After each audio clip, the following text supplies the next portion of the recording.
I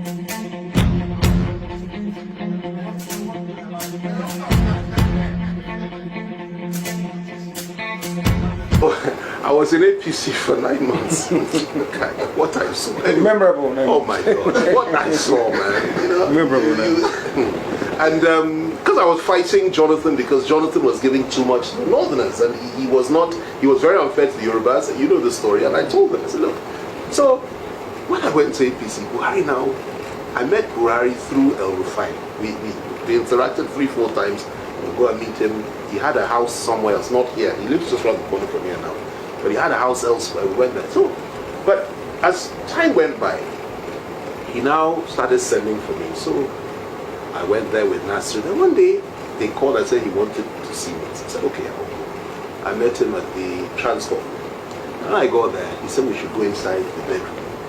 So we sat in the bedroom talking. He started talking. He said, you know, he wants to, I know his aspiration, but he has a challenge with trusting people in view of what has happened to him in the past.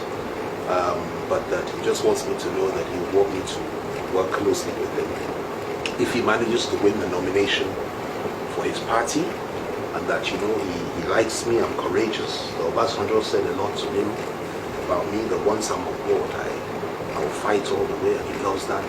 Anyway, to cut a long story short, let me tell you why I'm telling you this story. We started talking about the history and about the Igbos. You know what this man said to me? He said, they killed our leaders in the middle of the night, and we can never forget it. That it's a cultural problem. You can't trust them. When he was talking about trust, that's where it came up. I said, sir, they killed not just northern leaders. They killed leaders from every zone. Southwest, where I come from, yes. The Niger, the south, everywhere. Every zone, not just the north, not just the north. And he said, no, he said, but we remember, we will never forget. Those words, we will never forget. And we cannot trust them. He said, it's a cultural problem. When he said this, it's sunk in. I had never seen that level of racism in any, I've interacted with quite a few leaders. I've never seen that. This was deep-seated hatred for a whole nation of people. And I left that room thinking to myself, these people have to be stopped. Because if they're not stopped, if they have power, what they will do, first they will deal with the Igbos, yes. Then they will come and deal with us. They will deal with everybody. And it's one of the main reasons, apart from the issue of Muslim ticket.